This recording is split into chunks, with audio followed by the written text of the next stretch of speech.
Trading to your first 100k sounds like a challenge, especially if you're new to FIFA Ultimate Team, but it can be done relatively quickly. So in today's video, I'll be going through 5 trading methods that I would use to get to 100k. Before we do get into the video though, if you're looking to get some very easy coins, then there is no better place than Mule Factory. Head over there to get yourself some cheap, fast FIFA 22 coins, completely reliable, and if you use Fnatic 5 at checkout, you'll also get yourself a 5% discount. Link can be found in the description down below. And getting back into the video, the methods that I'll be going through in today's video can all be used to reach 100k. You don't need to chop and change between each method. You could just select one and continuously use it until you finally reach your goal. The method you select is entirely up to you, whether you want something easy with no risk, something fast with a bit more risk, or something that you want to do along the side of you actually playing games, because you don't want to focus too much on just trading. But no matter which one you pick, you should be able to reach 100,000 coins within FIFA 22 Ultimate Team. The first trading method to talk about is, of course, bulk bidding. Bulk bidding is a trading method that we talk about all the time on this channel because it really is just so easy to use. You can really use any type of card within the game, whether it be a player that's less than 1,000 coins, maybe a player more than 10,000 coins, maybe you're not even looking at players and you're going straight over to consumables or even staffs such as managers. No matter which area you're looking at, as long as there's a lot of cards within that area, you're able to find the lowest buy now, take a couple hundred coins away, and then you're able to set that as your maximum bid amount. But when I'm actually going through this method, most of the time I do use players. And it works really well when there's a new type of promo or a special event happening, because loads of people are opening packs, and because those packs are being opened, they're able to get players which they're not really looking for, but they're using them by selling them onto the transfer market. That's when you can get a lot of these players with near enough next to no competition. I really like focusing on 83 rated players, especially when they're around about 950 to 1,000 coins, because I can very easily get them at 800 coins and list to make anywhere between 100 to 150 coins profit. It really doesn't sound like too much, but I'm able to get around 40 cards within my watch list. I will then list every single one of them, and that will lead to me making thousands of coins, and that can happen every couple of minutes, especially when there is a lot of people opening packs but there isn't enough people actually bidding on these players. Another reason why I like going for 83 rated players is because occasionally, and this happens every couple of weeks, EA will release an SBC which requires you to reach a rating, and normally 83 rated players are always good to go for. This makes them go for anywhere between 950 to 1,000 coins all the way up to around 2,000 coins. And if I have got lucky by timing this correctly, I'm able to make even more profit per card than what I was able to do before. And so far, just by going through this bulk bidding method, this has happened a couple times just within FIFA 22. The next trading method that I'll go through is the position change. Now with this, you could do the hard work yourself. You could do a bit of research, find a player, compare them within their different positions, and then go and buy the position modifier for them in their default position, apply them together and relist them slightly higher for you to make anywhere between 500 to about 1,000 coins depending on the overall player's price. But I really like to look at players that have already been moved out of their default position. And I do this by first getting a list of players. Normally, I like to look at center defensive mids. These are always been my go-to, but you can really use it with any type of position. I will head over to FootWiz where I'm able to set these parameters. Rare gold, I will then set the top 5 major leagues, and then I'll set the position to be center defensive mid. This will give me all the CDMs within those top 5 major leagues. Now I have a list of players. With that list, I'll head back over to my console and I'll type each player's name in individually, but I won't just search. If I search, I'm most likely going to get all of those players which are in that default position of a center defensive mid. I want to change that position, so I'll change the position to be center mid. The only cards that I'm going to get are those where players have already changed the position from their default to the center mid and then listed them on the transfer market. There will most likely only be a couple pages of each player, but this just makes it incredibly easy for us to compare player prices. If you go across, the cheapest is listed at 1,000 coins, but the second cheapest is listed at 2,500.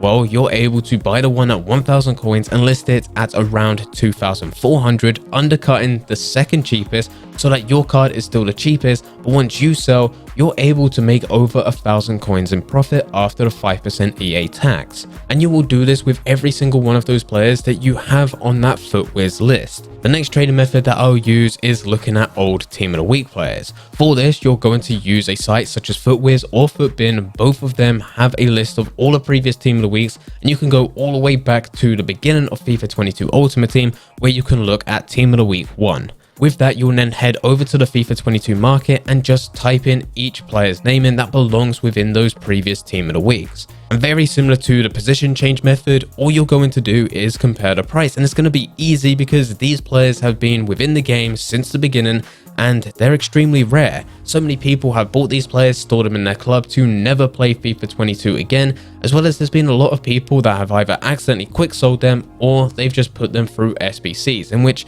they're gone forever. With there being a very limited amount of players, it makes it even easier for you to compare. Very similar to the previous trading method, you're going to be going across comparing each player's price, and if there's one listed at around 15,000 coins but the next cheapest is at 20,000 coins, you could very easily buy the one at 15,000, list it at 19,000, still be the cheapest, but you're able to make a few thousand coins in profit. If there's no good deals to have, you'll just move on to the next player, and once you're done with Team of the Week 1, well, you can move on to Team of the Week 2, Team of the Week 3, Team of the Week 4, and probably go all the way up to Team of the Week 10, where you start to see players get a bit more common, and you'll have to go through several pages for you to find the lowest buy now. That's when this method is no longer worth it. But once you do get to that point, you just go all the way back to Team of the Week 1 and go through this all over again. If you don't like the idea of looking all the way back to some of these old Team of the Weeks and getting them on a buy now, then you could always look at bidding. Unfortunately, with bidding with gold Team of the Weeks, there's a bit too much attention unless there is a special event such as Team of the Year where everyone has their focus in other areas. But for the rest of the year, that isn't really possible. So let's actually look at a method that you could use, and this is looking at Silver Team of the Weeks. Silver Team of the Weeks come out every single week just like golds, and they're not packed as often because not as many people open silver packs. But in a lot of cases, that actually helps them. There's not as many on the market, and this actually leads to them having a higher price, being anywhere between 15 all the way up to around 30,000 coins, which is their max. And as these are Silver Team of the Week players, there really isn't too many people trying to actually buy them or even trade with them. This leads to there being very little competition. You can actually just go over to the transfer market. You don't need to do anything fancy. You just set the parameter to be Silver Team of the Week, and then you search. As you search, you'll be able to see every Silver Team of the Week player within the game. Just go through the transfer market and look for those that currently have bids on. If they have a bid, it's a good indication that their bid is already a lot lower compared to their lowest buy now. You'll add them to your watch list, and normally what I do is wait for them to get down to the 30-second to 1 minute mark. That's where I will compare the player's price to see the lowest buy now. If the current bid is a lot lower compared to the lowest buy now and there's room for me to place a bid, and after the 5% EA tax I'm still able to list it at that lowest buy now amount and I'm able to make profit, then you sure know that I'm going to place a bid. And because it is Silver Team of the Weeks, most of the time you will be able to get these deals, and a lot of the time they will be a lot lower. We're talking thousands of coins lower compared to the lowest buy now, giving you all of that within profit. As said, this method is nothing fancy, it just works really well because not as many people are looking at Silver Team of the Weeks. And then the last method that I would use if I was looking to get 100k is Team of the Week investing.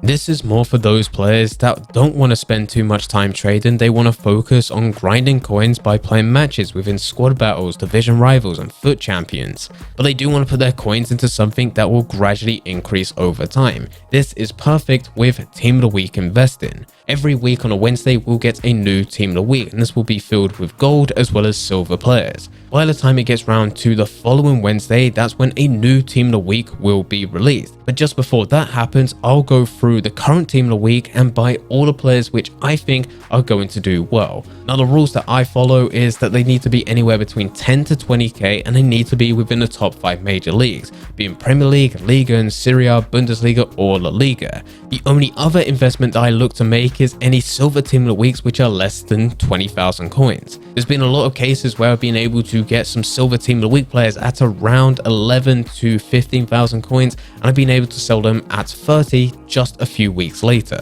So I always make sure to go and buy some of the silvers as well, and never look overload just because they are silver. With the majority of these team of the weeks, you will either be able to go and use them for SBCs if you choose to do so, in which you'll be able to complete those SBCs a lot cheaper than if you was to buy the team of the week at the point in which that SBC was released. This is purely just because of player demand. The real reason to go through all of this is very similar to the old team of the week method that we mentioned earlier. As time goes on, there will be people who bought these players and kept them within their club but stopped playing FIFA. Those cards are gone forever. There will be people that accidentally quick sold them, and there will be people that use these team of the week cards for SBCs. Gradually, as time does go on, they just get rarer and rarer, and that gradually increases these player prices to be just a couple thousand coins more, or even getting to the point of where you're able to make 10-20,000 coins per card. It all depends on how long you hold on and at the time in which you do decide to sell this player. But anyway guys, here are 5 different trading methods that I would use if I was looking to get my first 100k. All of these are insanely easy to use, and depending on what type of playstyle you have